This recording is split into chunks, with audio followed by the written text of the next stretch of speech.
Greetings and hello. My name is Trump, also known as Rob Hagan in certain circles, and this is day 27 of my 2020 VEDA challenge. So, yesterday I had a good time reminiscing about LARPs and the particular ones I played, and that got me thinking about what I'm going to talk about today. And it occurred to me that I have a real love of the post apocalyptic genre. From Mad Max to some of the Italian movies that attempt to show the world after the end, and various other films. But of all those things, there is a particular game, tabletop game, that I love. It is probably hands down my favorite RPG setting of all time. It is one of my favorite RPG systems of all time. I just love everything about this game. Is it perfect? No. But like anything that you love, you know how to run it and make it work. What am I talking about? Well, I'm talking about a little game called Deadlands Hell on Earth. Neat cover, right? Yeah, I remember seeing that. Well, that's the thing about Deadlands.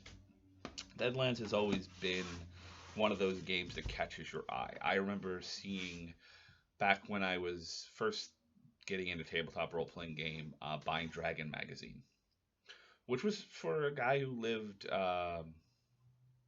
pretty isolated from a lot of places in terms of where I lived at the time. There weren't, where my hometown, which is Jersey City, uh, there were no tabletop RPG stores. The closest thing I think we had was there was a store in the next city over, which sounds long, but it isn't because we live in a very urbanized area. That I had friends who lived there, and there was a bookstore, and they would have RPG materials, and they would occasionally get RPG magazines. So I would also go to things like Walden Books and buy Dragon magazine because we did have one of those, and they had some D&D stuff. We didn't have a dedicated store, and I remember reading in one of those Dragon magazines. They when they used to do reviews of other products, they focused mostly on their own stuff, but they did review other things. And I remember seeing a review. This had to have been I was maybe a junior, maybe beginning my senior year in high school. Saw a review for a game called Deadlands: The Weird West, and it was a horror western. Now, I'm a sucker for westerns. I always have been. And I loved The Man with No Name. I remember watching not just that, but Once Upon a Time in the West, How the West Was Won, John Wayne movies. If it was a Western, I'd watch it because it just. Westerns and the Old West and all that stuff have a very complicated and often problematic history because it's just mythologizing an era in American history that wasn't our shining moment. And some would argue that we've never had a shining moment, but that's not here nor there or relevant entirely. But I grew up watching that stuff, and it stuck with me. It wasn't until maybe a year later that I got my hands on a copy of it. I don't even remember where I got it. No, I do. I remember I went to. I'd found a gaming store in New York City via Dragon magazine, surprisingly enough. That eventually became my regular store for the better part of a decade. Um, I still go there occasionally, but for the most part, I don't go out and buy RPG books. I tend to buy them online, or I tend to get the PDFs because I'm cheap. And it's a little easier for me these days than carrying around a book bag full of RPG books. Anyway, um, so I bought the Weird West main rulebook. Also managed to snag a copy of at the time a the sort of basically extra book, which is the world book and the setting book, gives you more information than what was just in the main rule book, and some extra rules and some new stuff, and called the Quick and the Dead. Now I'm going to digress, not really, but The Quick and the Dead is probably one of the best RPG supplements ever written. There's a reason why. That book, with the main rule book, it's all you needed to run the game. Forever. You didn't need to buy any of the extra books they did. You didn't need to buy any of the adventures they did. You could run with those two books for years. There were plot seeds, there were ideas, there were things to get you inspired to do your own ideas. And I loved it. I loved the setting. I loved the whole idea behind it. In a nutshell, sort of a quick summary. I think I'm probably, as I've been trying to get this together today, I might do a little bit more of an in-depth video outside of the confines of VEDA, where maybe I talk a little bit more about how the Deadland setting in general. But in a nutshell, in 1863, during the Battle of Gettysburg, a vengeful Native American shaman releases evil spirits back into the world. And with them comes magic and other things that had long been blocked away back into the middle of one of the bloodiest conflicts in modern history. The return of the supernatural comes with another thing. The more fear and anguish and agony being suffered, the more weirdness manifests itself. In particular, at Gettysburg, instead of the Union winning, they lose because the dead literally rise up and attack everybody. And basically, this eventually leads to sort of these keep occurring every time there's a battle, which leads to a stalemate in the Civil War. Not to mention, as a side effect of all this, a substance called ghost rock is discovered and previously not seen, which is sort of like a super coal.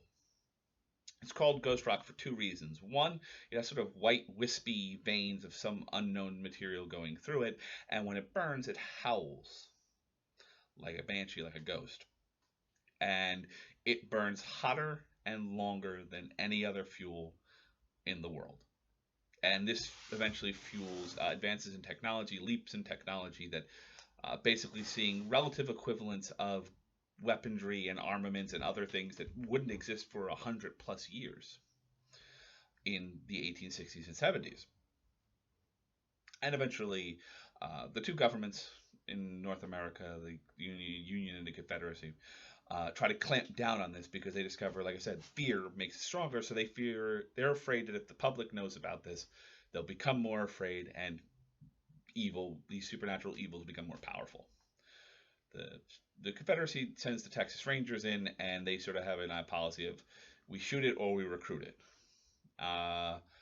The Union initially employs the Pinkertons, but for real world reasons, they stop being called the Pinkertons and become the agency, who are very Men in Black type. They prefer to make the problems just disappear.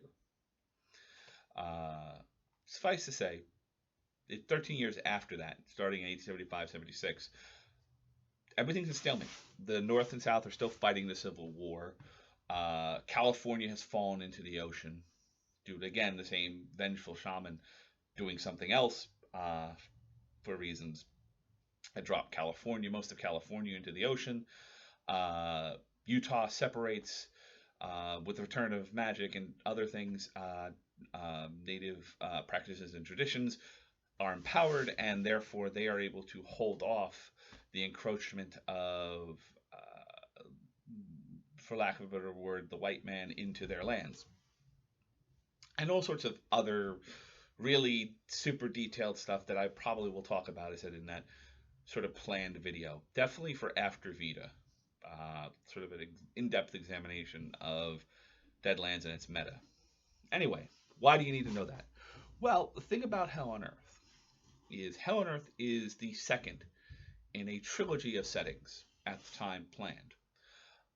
And they had laid hints as to what was going on. See, behind all the supernatural thing is a group of beings called the Reckoners. They are beings that need the Earth to be terraformed. What do I mean by that? Well, the way the game, one thing they have in the thing is the higher level, the more fear a place has, the more a place changes. It's sort of the idea of that's an abandoned house on the corner. The house is looking kind of weird. And eventually it escalates to, does that house have a ghost? And then if the fear level gets high enough, well, yeah, it will. It might also have some other things. And when you get to the final level, which is called Deadland, literally, it is one of the most. They're in the setting, as I remember correctly from the Weird West. There's only like 4 or 5 places that are legitimately Deadlands. One is Gettysburg, and a couple of other ones scattered here and there due to actions of others. And literally, this is a place where your nightmares can come to life and kill you. So, giving you a basic background on the Weird West. Well, what's Hell on Earth? Well, towards the end of the original sort of meta plot for the Weird West, they did a trilogy of adventures called The Devil's Tower, where basically the players are trying to stop sort of the Reckoner's main right-hand man, a undead gunslinger by the name of Stone.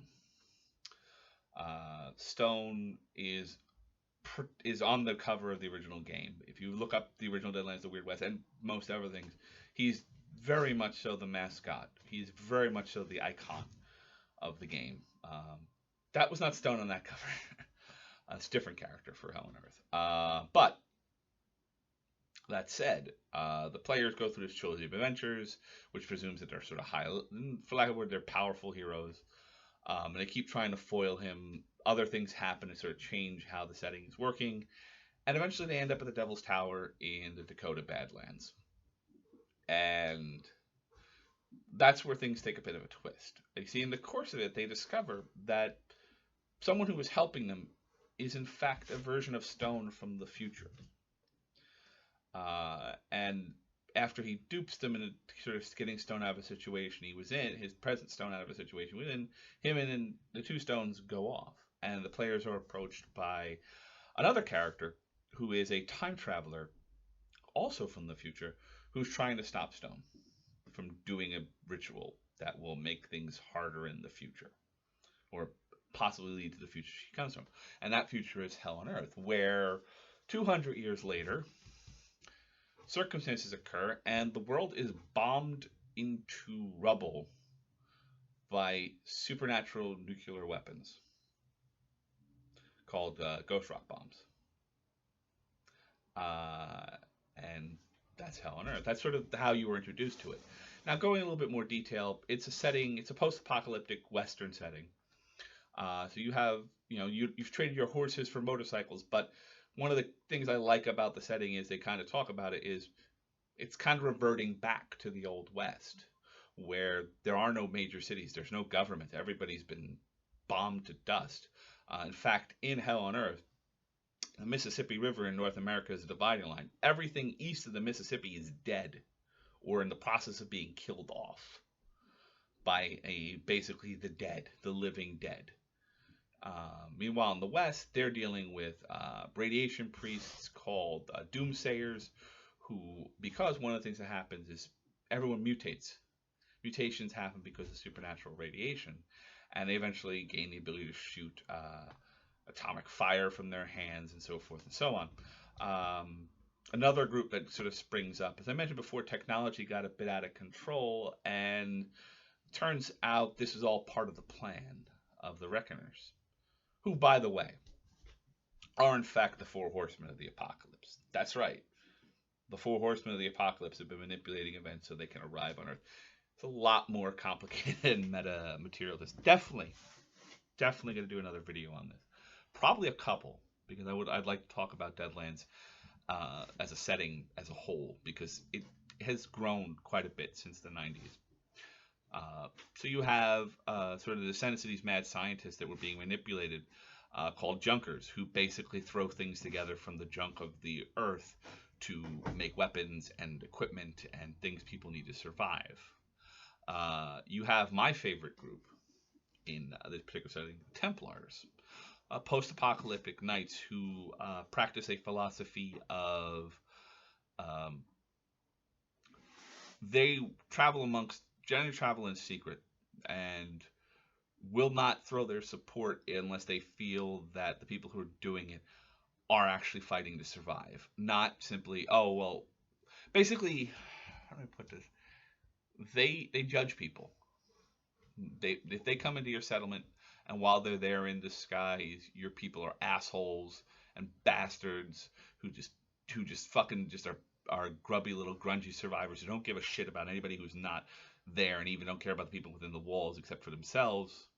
If a gang of bikers show up to take over your town, they're not going to reveal their abilities and help you.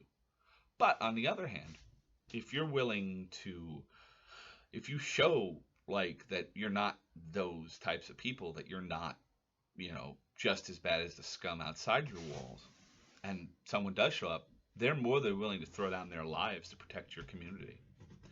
And again, they don't always do that. That's part of the thing I like about them, is your players, as a character, you are ultimately conflicted. You do have supernatural abilities that let you fight better and heal people, but do you waste it?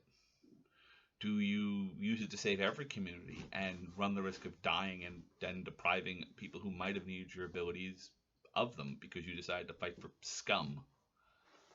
It's one of the inherent things, and probably definitely something I will talk more about in depth. Then you have psychers who show up in the period between, and essentially they are able to channel psychic energy through their brain, and it causes them to go completely bald, but they can do amazing things. And they end up getting sent away, a lot of them, to another planet to fight in a thing called the Faraway War on an alien world. And yeah, it goes really bad. And they eventually come back to Earth and find everything destroyed and sort of jump in. And again, there are a lot of more details about that. But why do I like the setting? One, I think I don't know if I'm a sucker for westerns. I love westerns. I love post-apocalyptic things, and this is kind of you've got peanut butter in my chocolate. No, you got chocolate in my peanut butter. Delicious. And I just like the various tropes of certain post-apocalyptic ideas sort of all coming together. If you read the notes that the creator Shane Hensley did, a lot of this was inspired by the old computer game Wasteland, which itself inspired Fallout. There's a lot of crossover between these sort of things, and I like Fallout. I never really played Wasteland because I didn't have a computer. I didn't have a personal computer at the time. Anyway,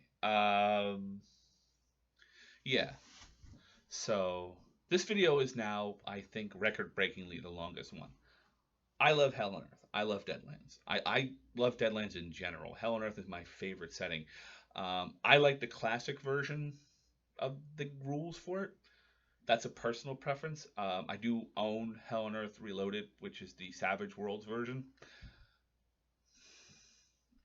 There are things I really like about it, and then there are things I really don't. Particularly how they adapt certain groups. Some groups adapt, some powers and others adapt to the Savage Worlds rule set better than others. And they kind of, in my mind, ruin Templars. This is probably, again, for the later talk and more in depth, where I'll probably break it down into topics. This is definitely, let me make a note. I will remember. Definitely something I will pick up after VEDA is done. Talk about this a little bit in depth more, because honestly, I would say there's a huge chunk of my brain that still remembers so much stuff about Deadlands in general. And the setting has only grown since then. They've since added Deadlands Noir. They've done new versions of they've done new versions of all the settings. There is a new version of the third book, which I didn't talk about, which is Lost Colony, which, remember I mentioned that alien world? Well, this is what happens to those people while the Earth is destroyed and their own problems over there. That eventually connects to them sort of metaplot. That was one. Yeah, I definitely need to do a fuller video that is not a VEDA about this. So, for now, know that I love Hell on Earth. I love Deadlands, and I will be coming back to this. This will be something later on. That's a promise. So, I've rambled on now for 20 minutes. So, I hope that you are doing well and that you're feeling well. And until next time, I will be seeing you, my friends.